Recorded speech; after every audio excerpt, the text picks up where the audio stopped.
सत्ताधारी दल के विधायक ने नीतीश कैबिनेट के मंत्रियों पर ट्रांसफर पोस्टिंग के नाम पर वसूली करने का आरोप लगाया है। इधर आरोप प्रत्यारोप के बीच बिहार के शिक्षा विभाग ने बड़ा फैसला लिया है। विभाग के प्राथमिक शिक्षा निदेशालय ने 30 जून को जारी 257 बीओ के तबादले के आदेश को वापस ले लिया है।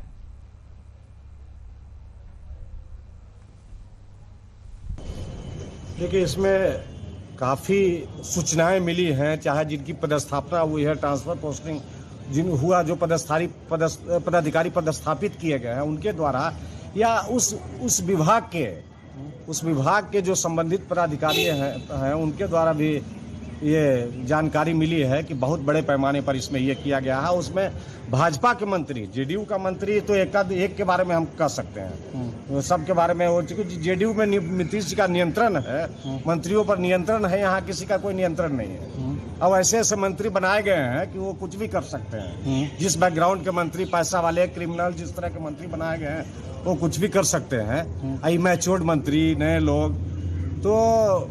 और जेडीयू के हम तो एक मंत्री के बारे में बोले कि जो बाहर से, वो भी इसलिए वो बाहर से आए हैं, दूसरी पार्टी से आए हैं इस पार्टी में। अब बड़ा हाईफाई मंत्री माने जाते हैं।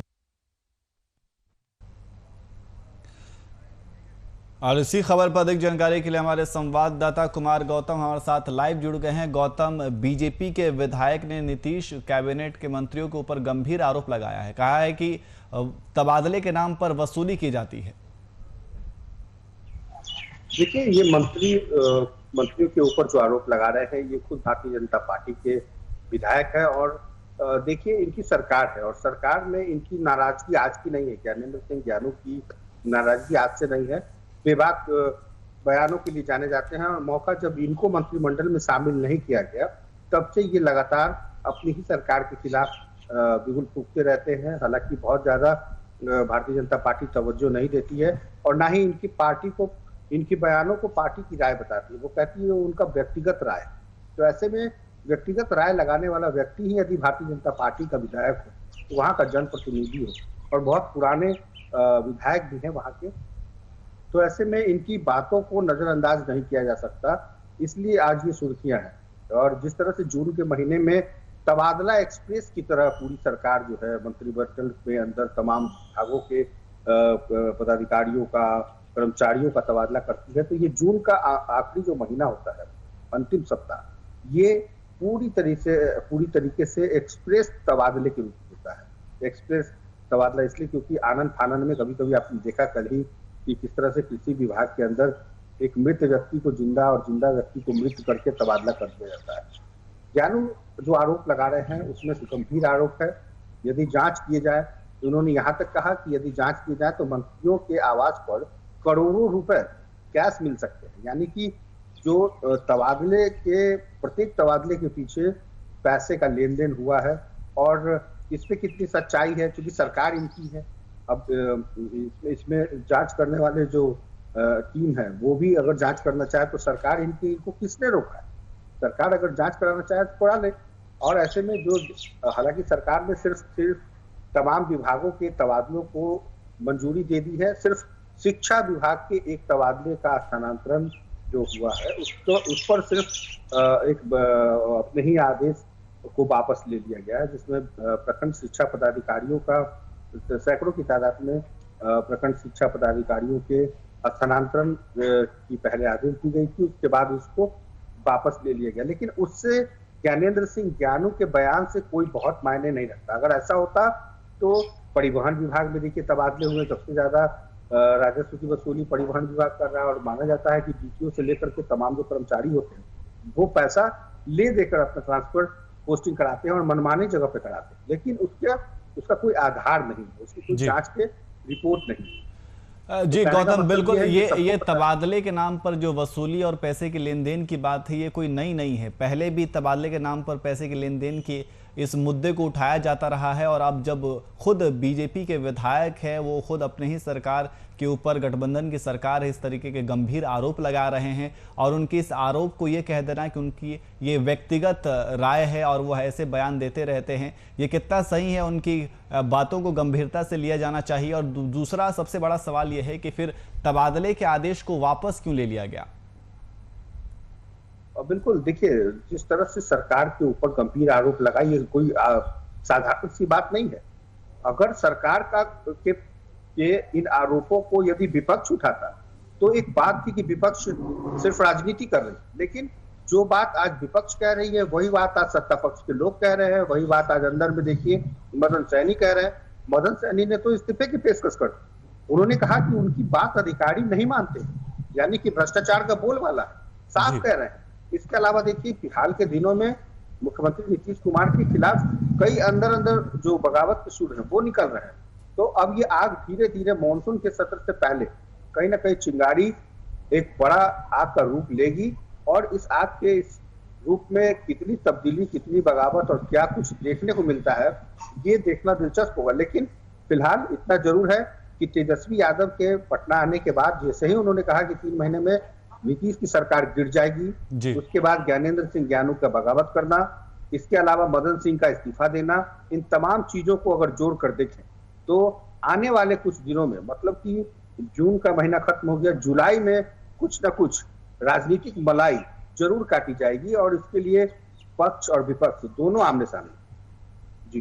जी बिल्कुल गौतम, ये जो तबादले के जो मुद्दे को जिस तरीके से उठाया है, और मदन साहनी का भी जिक्र आपने किया है, मदन साहनी भी लगातार जो हैं वो इस तरीके के आरोप लगाए हैं, और उन्होंने जो फैसला लिया है, अपने जो इस्तीफा को पेशकश की है, उसने जो फैसला लिया है वो उन्होंने काफ़ी विचार और विमर्श के बाद ये फैसला लिया है। बहुत बहुत शुक्रिया तमाम जानकारी के लिए गौतम।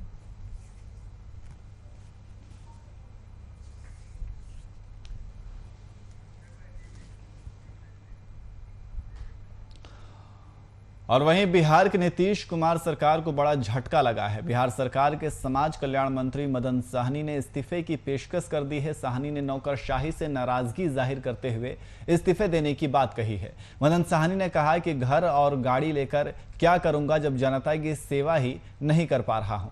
जब अधिकारी मेरी सुनेंगे ही नहीं तो जनता की सेवा कैसे करूंगा। हम सिर्फ और सिर्फ अफसरशाही के खिलाफ में ये इस्तीफा दे रहे हैं। हमको न कोई लोभ है न लालच है, क्योंकि हम जब लोग का सेवा नहीं कर पाएंगे, हमारी बात अफसर नहीं सुनेंगे तो लोगों का काम नहीं होगा, और जब लोग का काम नहीं होगा तो हमको इतना बड़ा जगह नहीं चाहिए। अफसर बेलगाम है, और वो किसी भी जनप्रतिनिधि को, चाहे एमएलए हो मंत्री हो, हम बार बार एमएलए का भी नाम ले रहे हैं और मंत्री का भी ले रहे हैं, दोनों का महत्व इतना ही है। न कोई ये नहीं है कि मंत्री हो गया तो उसका महत्व बढ़ गया। एमएलए में ये भी है कि कुछ खुल करके बोल भी लेते हैं तो थोड़ा सा दबाव में आके काम भी, यहाँ तो बोल भी नहीं सकते। आज बोल रहे हैं तो आप लोग भी घेर लिए हैं।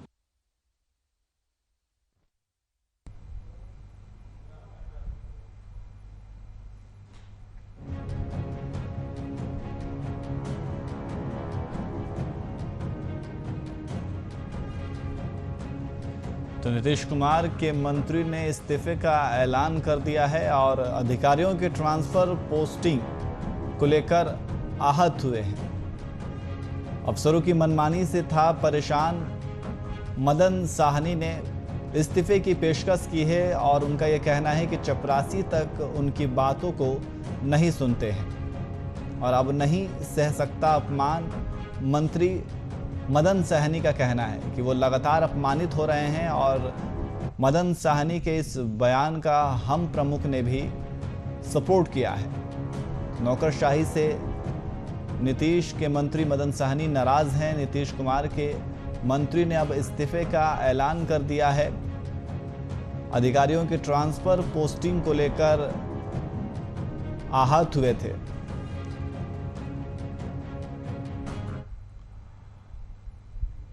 वहीं बिहार में एक तरफ सरकार के दावे और दूसरी तरफ क्षेत्रों की बदहाली की तस्वीर। ऐसे ही बदहाली की तस्वीर कैमूर जिले से सामने आई है, जहां दुर्गावती प्रखंड के कल्याणपुर पंचायत के मिश्रपुरा गांव के दलित बस्ती के लोग मूलभूत सुविधाओं से दूर हैं। सड़क ना होने के चलते अगर यहां के लोगों की तबीयत बिगड़ जाए तो परिजन उन्हें खाट पर लेकर 2 किलोमीटर पैदल ही अस्पताल पहुंचाते हैं। नेताओं और अफसरों तक ग्रामीणों ने सड़क को लेकर कई बार शिकायत की, मगर निदान नहीं हुआ है। सरकार के द्वारा विकास और सड़क को लेकर हर रोज नए नए दावे किए जा रहे हैं। ऐसे में मिश्रपुरा गांव की ये तस्वीर सरकारी दावों की कलई खोल रही है। बरसात में गांव की हालत ऐसी हो गई है कि गाड़ी तो दूर, यहां से पैदल निकलना भी मुश्किल है।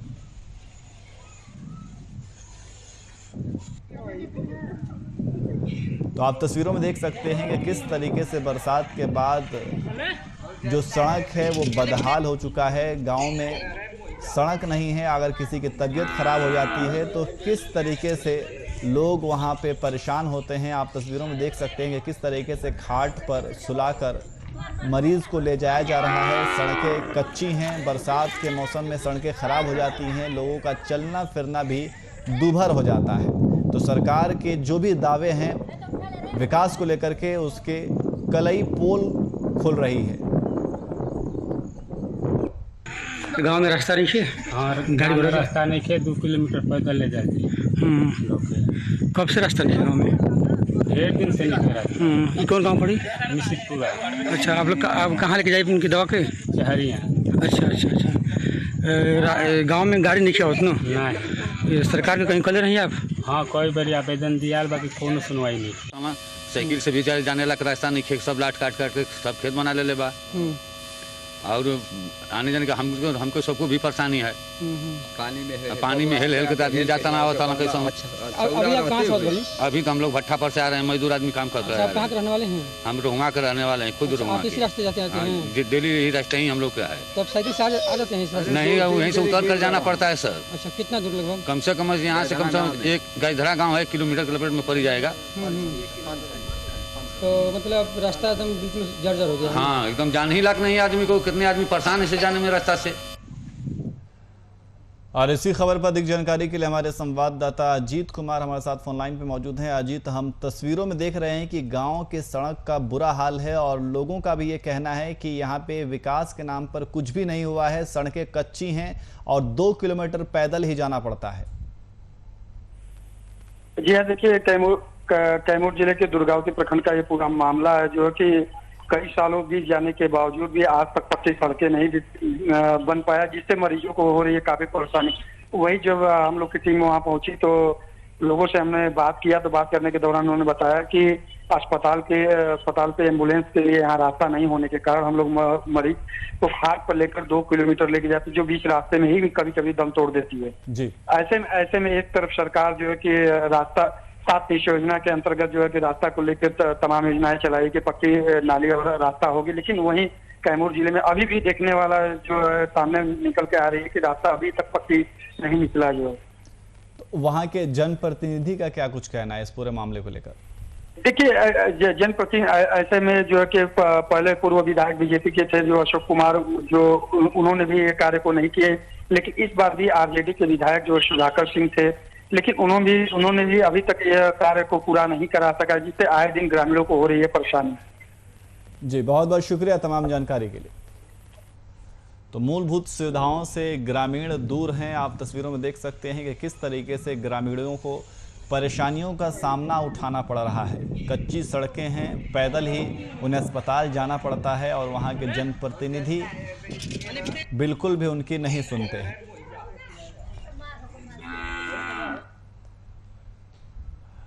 वही ऐसा अक्सर देखने को मिलता है कि जब ग्रामीण सभी तरह से निराश हो जाते हैं तब अपने मूलभूत सुविधाओं के लिए श्रमदान जैसी नीति अपनाते हैं। ऐसा ही एक मामला हजारीबाग के इचाक प्रखंड में देखने को मिला, जहां घाघर पंचायत के ग्रामीणों ने सड़क को अपने श्रमदान से बनाने की ठान ली। दरअसल ग्रामीण सड़क मरम्मती को लेकर जनप्रतिनिधियों से कई बार गुहार लगा चुके हैं, पर इस ओर कोई पहल नहीं की गई है, जिसके बाद ग्रामीणों ने सड़क बनवाने का बीड़ा खुद उठाया है। डाढ़ीघर पंचायत, हम मुखिया जी है सुमन देवी, इचाक प्रखंड ग्राम डाढ़ीघर पंचायत। इस गांव में ऐसा हालत है कि बहुत वर्षों से अभी तक रोड नहीं बना है और हमारे पंचायत 20 किलोमीटर दूसरे गांव से जाने के लिए 10 से 20 किलोमीटर दूरी पड़ता है। अभी तक अभी कोई पक्की सड़क नहीं बना है और यहाँ रोड की किल्लत इतना दिक्कत है कि बीमार आदमी के जाने ने और गर्भवती महिला धतरी को जाने ने इतना परेशानी होता है कि कोई कहाँ नहीं जा सकता है। गाड़ी वाला को बुलाते हैं तो वो 1000 के जगह 2000 लेता है, 2500 लेता है, तो बहुत मुश्किल से भगवान का भरोसा करके हॉस्पिटल जाते हैं। तो खुद ही सड़क की मरम्मत करने में ग्रामीण जुड़ गए हैं। ये हजारीबाग के गांव की तस्वीर है जहां की सड़कें आप देख सकते हैं कि किस तरीके से कच्ची हैं और सड़क के काम को लेकर के खुद ही ग्रामीण जुट गए हैं। आप तस्वीरों में देख सकते हैं ग्रामीण खुद ही सड़क का निर्माण कर रहे हैं। ये हजारीबाग के गांव की तस्वीर है जो आपको टीवी स्क्रीन पर दिखा रहे हैं, जहां की औरतें भी सड़क के मरम्मत के काम में जुटी हुई हैं और वो खुद ही सड़क बनाने का बीड़ा उठाया है। तो गांव वालों का कहना है कि उनकी कोई नहीं सुनता है और इसको देखते हुए उन्होंने खुद ही सड़क मरम्मत करने का काम शुरू कर दिया है। वहीं राजधानी रांची के बीजेपी कार्यालय में भारतीय जनता पार्टी प्रदेश कार्य समिति की बैठक हुई। बैठक में राष्ट्रीय महामंत्री सीटी रवि, प्रदेश महामंत्री सह प्रभारी सांसद दिलीप सैकिया, पूर्व मुख्यमंत्री रघुवर दास समेत सभी विधायक और सांसद मौजूद रहे। वहीं मीडिया से बातचीत के दौरान प्रदेश अध्यक्ष दीपक प्रकाश ने केंद्र सरकार के द्वारा किए गए कोविड-19 के कार्यों को गिनवाया और इसके साथ ही फसल बीमा योजना के बारे में बताया। वहीं रेमडेसिविर, पीपीई किट मुहैया कराने और निर्यात पर जोर देने की भी बात कही। वहीं राज्य सरकार पर जमकर निशाना साधा और राज्य की जनता को भगवान भरोसे छोड़ने का राज्य सरकार पर आरोप लगाया। जो सरकारी जमीन है और उन जमीनों को हड़पने की साजिश राजनीतिक संरक्षण से हो रहा है। आज की अखबार सुर्खियों में वो खबरें हैं। पूरे प्रदेश में इस प्रकार की बात हो रही है। रूपा तिर्की के बिना ये प्रेस कॉन्फ्रेंस अधूरा होगा।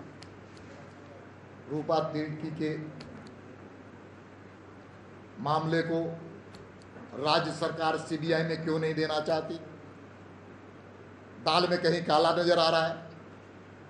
आदिवासियत की बात करने वाले सरकार, झारखंड मुक्ति मोर्चा और कांग्रेस, आज जंगल जमीन की बात करने वाले यहाँ के आदिवासी बेटी के परिवार और समाज यदि न्याय मांगने के लिए सीबीआई जांच की मांग करने के लिए बात करता है तो आप क्यों नहीं दे रहे हैं? ये भी एक संदेह के घेरे।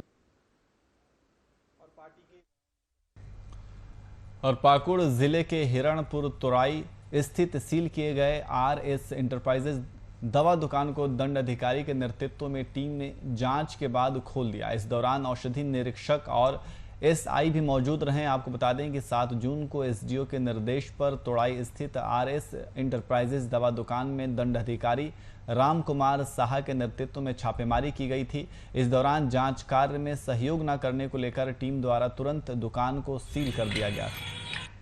अधिकारी के आदेश के आलोक में सील खोलने की गई थी, जिसमें जांच के आदेश भी दिए थे उन्होंने। तो जांच करते हुए सील को खोल दिया गया। जांच के क्रम में कुल 42 औषधियों का क्रय एवं विक्रय अभिलेख की मांग की गई, जो अभी तक प्रोसेस नहीं किया है। दुकानदार को आदेश दे दिया गया है कि 24 घंटे के अंदर में सारे औषधियों का क्रय एवं विक्रय उपलब्ध करानी। लाइसेंस है, लाइसेंस में जो औषधियाँ रख सकते हैं ये उनके पास उस तरह का लाइसेंस है।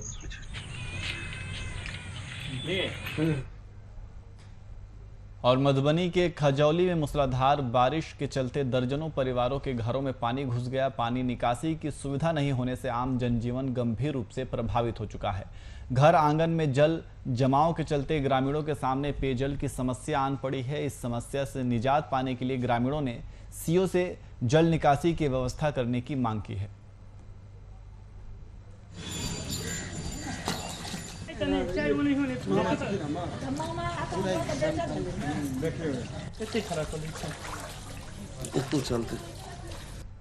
नीचे घुस गए धिया पुता के ना रहते। और दोसर बात है जे घर गिर रहा है, आवे के बाद कत रहबे। कखन पानी एले में? पानी सुबह रात से हो रहा है। पानी के बहाव नहीं है? नहीं, पानी के बहाव है, लेकिन बांध देने है सब। बाउंड्री दे देल के अपन घर बना लेल के बांध लेल के पानी नहीं निकल रहा है।